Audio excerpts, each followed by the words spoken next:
করছে না। কত সুন্দর এটা একটা কথা, আমি যেটা গত বছরও বলেছি মায়েদের, যে আপনারা কি সুন্দর ডিপি ওয়ার্কস করছেন, এটা দেখলেও ভালো লাগে।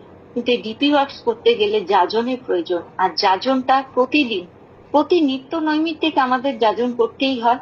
আমরা এর সঙ্গে যুক্ত থাকি। কোনো বাড়িতে একটা লোক আসলো, ঠিক করে কথা বলাটাও যাজন।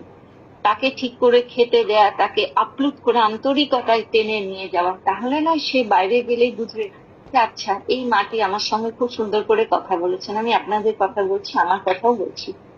আর তখন তার মনে হবে কোন ঠাকুরের দীক্ষিত, এরা কারা, এই মারা যে আমাদের বাড়িতে আসলো, আমাদের যে শুনেছেন যে আমরা ইষ্টভীতি করতাম এখন করছি না, আচার্যদের বলেছেন যেতে, আচার্যদের কি বলছেন, পরিপূরক হয়ে ওঠেন ঠাকুরের।